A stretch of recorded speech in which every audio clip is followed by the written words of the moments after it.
Okay, so trying to make these videos shorter. I'm going to try to break them down on the topics. So I'm reconciling science with the Bible, like events happen in the Bible, and for example, the flood of Noah, or the creation of the earth, sun, the moon, solar system, and things like the vault or the firmament or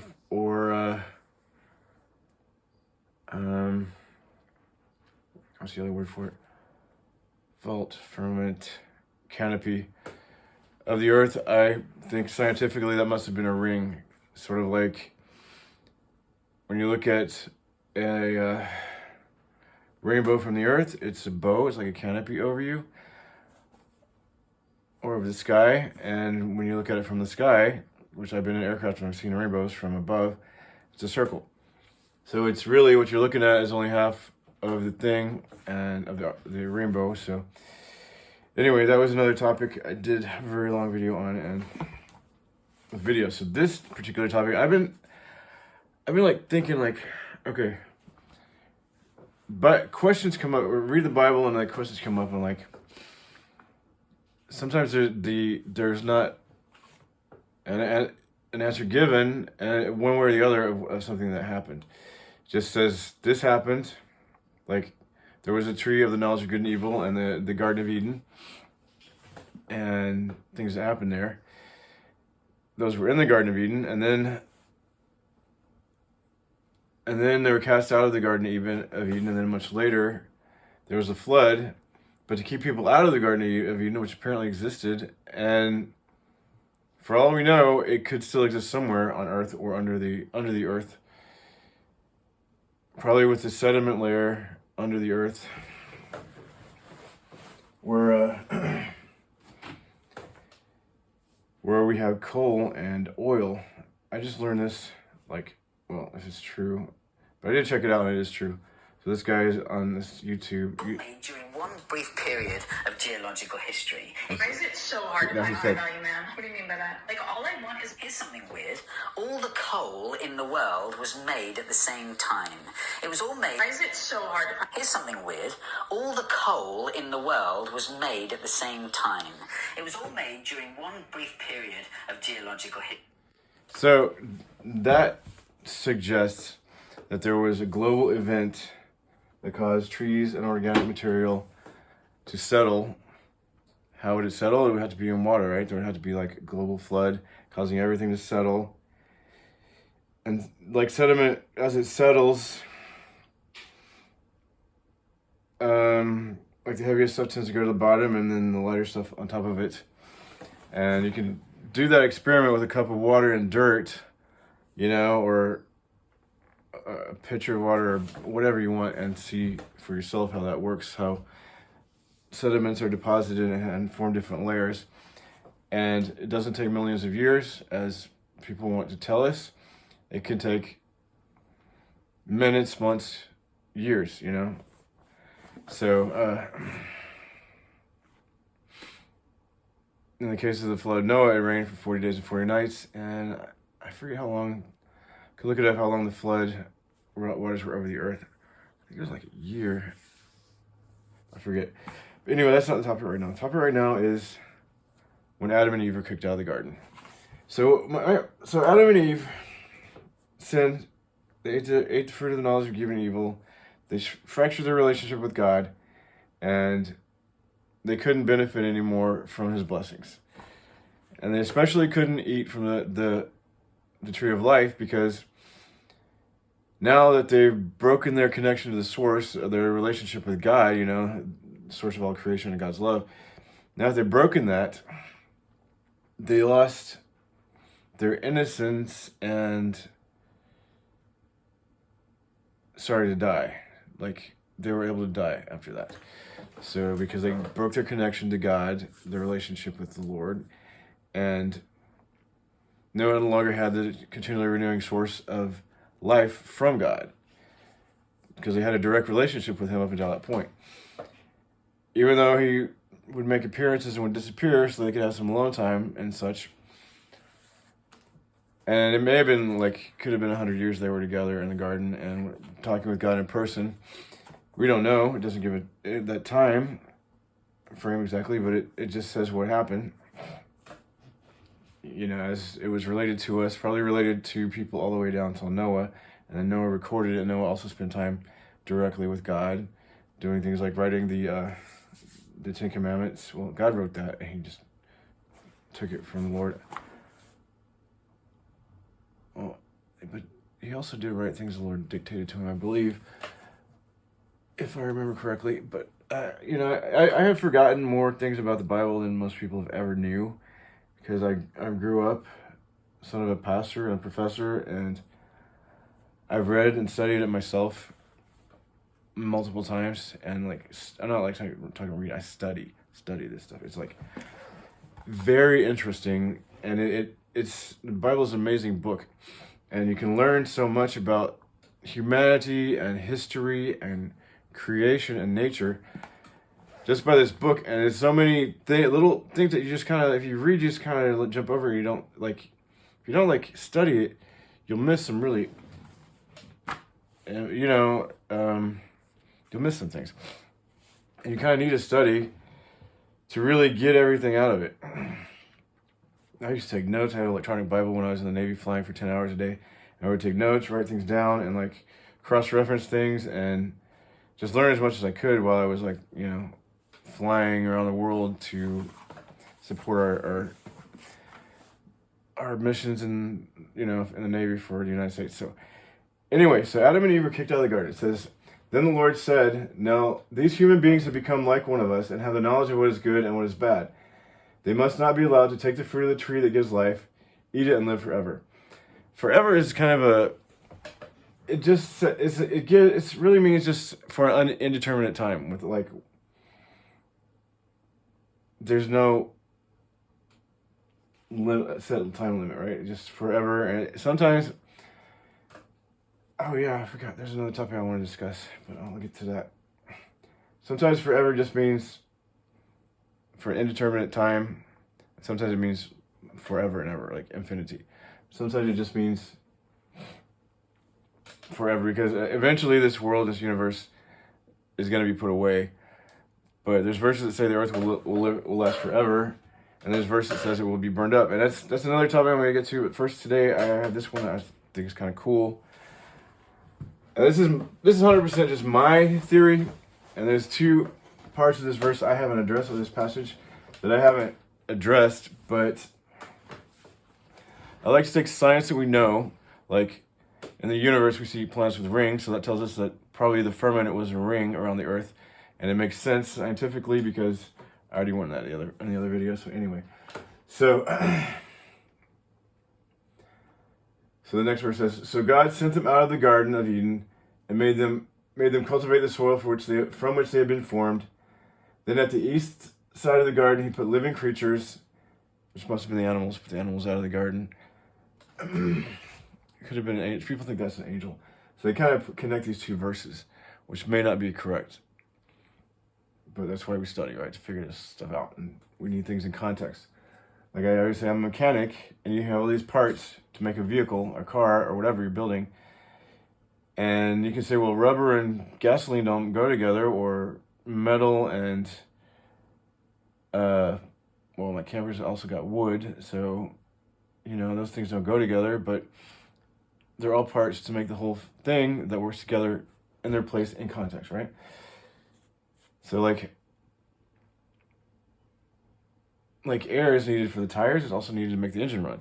So depending on where you put the air in the vehicle, it has a different purpose, a different use, different meaning. Or you could say meaning, but different function, we'll say. So in the air, it's just for pressure, to hold the tire pressure up so you can go, you know. If the vehicle even has tires or such. And then in the motor, to make the motor run, you need oxygen for the combustion, or air for the combustion. What's oxygen? But air. So, different places, same thing, different context, different function, different mission in that particular instance. And the same thing is true with things in the Bible. Like sometimes forever is like the air in the tire. Sometimes forever is like the air in the motor. So sometimes, depending on where it is, the context, it has a different function. So,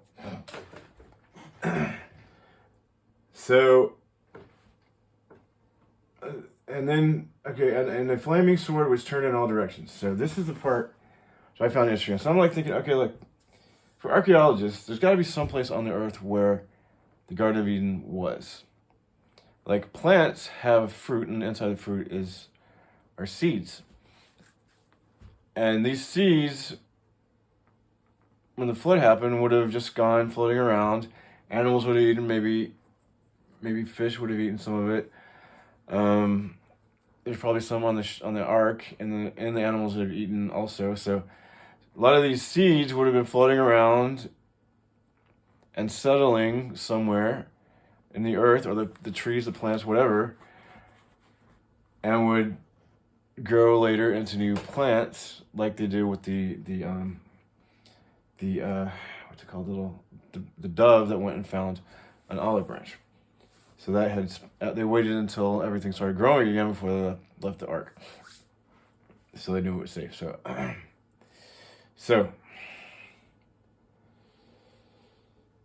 I was thinking, like, there has to be a place where this flaming sword would be. Like, where would this angel be? Like, could still be today guarding that tree with the flaming sword. Except for the fact it doesn't say that, it just says it's a flaming sword. So there's not an angel standing there. I was thinking, well, there's an angel standing there somewhere. Still today guarding the tree of life, so we don't cause ourselves to suffer eternally in this physical form, and not be able to have a relationship. Well, I'm sure the Lord would figure out a way, but we need to have our life cycle, so we can die and go to the next life, to our, eternal destination. So the spirit that we are goes to live with God where it was intended to live, where we were intended to live. The trick is, a lot of people don't want to accept the fact that we're supernatural beings in a natural shell. So I'm like, well, maybe it's somewhere in the deep ocean that we've never been to and never can get to, but there would have to be a flaming sword, right? There'd have to be something flaming. And I'm trying to think, like, what could that possibly be? And I was thinking, like, when Elijah called down fire from heaven, I'm thinking, like, it doesn't say it's lightning, it says it's fire. It doesn't say he called down lightning, it says he called fire from heaven. So I'm thinking, like, the atmosphere has all kinds of things happening to it all the time. And one of the big things that affects here's our lady again. One of the big things that affects our weather and atmosphere is the sun. And I was thinking that when Elijah, can you see her little lady girl here? When Elijah called down fire from heaven for the sacrifice he had, I was thinking, well, we constantly have solar radiation coming through, and I think for that 1 second, our atmosphere may have just opened a little bit and let in some solar radiation, some solar heat, and burned up the offering. So that's how that happens scientifically. I mean, God can just do it, but he uses physical things, to do the miraculous. For example, Moses' staff turned into a snake, and it ate the fake snakes, which I think the Egyptian magicians had. There's a type of snake that turns into a stick, right? Well, it protects itself by not moving and pretending to be a stick. So I think the Egyptian magicians had that, and that way they imitated the miracle. But when Moses did it again, his snake ate those snakes and then turned back into a staff. So in that case, God uses a physical thing, transformed it into a physical thing, and then back to So it could have been that God just put fire out of just right there. But it says it came from heaven and it burned up. It says it was fire, right? So I'm thinking, well, there are other things that come from the sun that react with our atmosphere. And one of the things that comes from the heaven that reacts with the sun, that reacts with our atmosphere, is the northern lights. I'm like thinking about, you know what, the northern lights and the flaming sword. I'm like, I don't know, maybe let me look. I looked at northern lights. I'm like, because I was thinking about this, and then like it just came to me. Maybe the Lord's like spoke it to my ear. I don't know. I just like trying to figure out scientifically, or it wasn't even scientifically. It was just like there would have to be somewhere where there's something with a flaming sword. A flaming sword turning in all directions, right? And that would tell us where the Garden of Eden may have been, right? So I'm like, okay, northern lights. Let's look at this. Let's see what we got. Northern lights. So, I just jumped ahead. I didn't want that picture yet. So here are the northern lights. Look like there could be something shape in there. Something I want. This one. Looks like there could be a shape in there. Like, it could look like a person, a creature, an angel, right? With flames and swords, right? Could look like that, right? You know. What are you doing, lady? But here's another image of the North Pole. It's only the north, right? It's the North Pole. It's northern lights. It's not northern southern lights. Southern lights, northern lights. Which there's also on Saturn, apparently. It also has the atmosphere react like this. Like, before the flood of Noah, they hadn't seen a rainbow. So that was the first time after the flood, and they saw a rainbow. Because the atmosphere changed, right? So after Adam and Eve were kicked out of the garden, and they were put out to the east. If you're looking for north, from the north, east is opposite from the sun, right? So no, it's actually the direction of the sun. East is where the sun comes up. So it says they put them out to the east with creatures. So, well, here's an image of the Aurora Borealis, the northern lights. And it's circling, so sort of pointing all directions from the continent up there, or the Arctic continent, the North Pole, right? It's another image here that I find kind of amazing, and it fits. If the northern lights are the flaming sword, then it goes all the way around, pointing all directions, right? The only thing is, it's way up in the sky, so it wouldn't stop anybody from going to wherever the Garden of Eden would be to eat from the tree, unless before the flood of Noah, when the atmosphere was different, with more pressure, more water, and a ring around the earth, canopy, firmament, vault, whatever you want to call it, but it had to be a ring, okay? So, with more pressure on the earth, then, I don't know, we have to study this more. We still have just like recently figured out that these are charged particles, and they're kind of like surfing the atmosphere, becoming visible. You can stand in the middle of this and not ever see it, that you're in it. And it's like a faint glow. But maybe before the flood of Noah, when the atmosphere was more thick and had more pressure and oxygen in it, maybe these charged particles reacted stronger and, was more of a more intense, right? More excited charged particles, that the charged particles were so much that it was dangerous for people to go through this basically offensive fire, kind of, right? If it was stronger back then. I mean, it's a big if. There needs to be more research to say this. This is just what I kind of came up with just thinking about the subject. Like, where could it be? The Bible doesn't say it was destroyed or doesn't exist anymore. But the flood happened, right?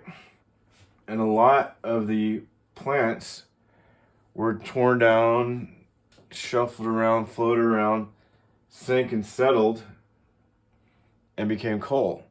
So that would mean, if this is where, the Garden of Eden was, then down here, underneath there, would be the fossilized remains, the coal level would be where the tree of knowledge of good and evil and the tree of life would be. Would that be completely made of stone now and not possible to, eat or use the fruit or grow another tree of life and tree of the knowledge of good and evil? I don't know.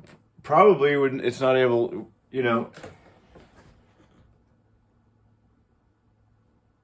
it's probably not possible to get to it anymore because the flood,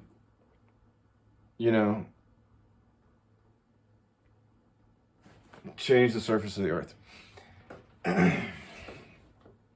It's also, many people believe that plate tectonics had something to do with also the water underneath the surface of the earth, which is also mentioned when the flood happened. It said the waters beneath the earth and above the earth came down and came up. So there would have been less water on the surface of the earth as there is now, and more land.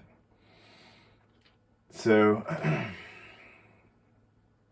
anyway, for this topic, I don't want to overdo this. So I'm like at 20 minutes now. I don't want to go on for another hour. I have another topic that I find interesting as well, especially scientifically and as it relates to the Bible. So this one, this is Genesis. I'm like taking it apart, like super analyzing it with my brain. This is autism sure. I took a bunch of autism screening tests. I'm going to get tested for that. It seems I'm like right at the cutoff. I might be like low end of the spectrum, but a lot of things, I always knew I was different somehow. I just didn't know there was a name for it. And it could be that the reason I'm different is because I am on the autism spectrum. I don't know. I know my kid is, and those genetics came from somewhere. So I know my dad was also had some traits that could have been explained with autism. So I could take an autism screening test and put in the things I know about my father, maybe find out if he probably was. So I don't know, but this could be why I'm like really getting on this topic right now. But I've always been fascinated with science and reconciling it with the Bible, because God made natural science. God made creation. He created everything. Science is the observation of nature and where did nature come from? Just happened, like boom, everything existed. That doesn't make any sense. Nothing doesn't come from nothing, but God can make nothing, like something from nothing. That's where the word creation comes from.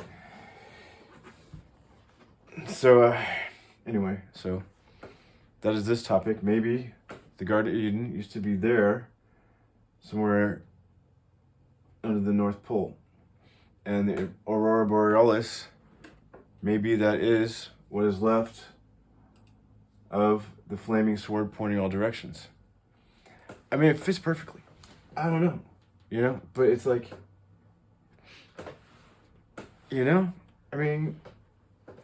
it fits. It's a flaming sword pointing all directions. It's a flame. It looks like a little sword. It's pointing all directions. So I personally think it is. That's. We don't know when the Aurora Borealis started appearing on the earth. It may have been when Adam and Eve were kicked out of the garden.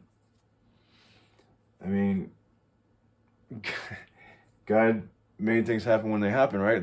Like for example, the rainbow. So, okay, so I'm gonna stop this one and then do my next little topic here.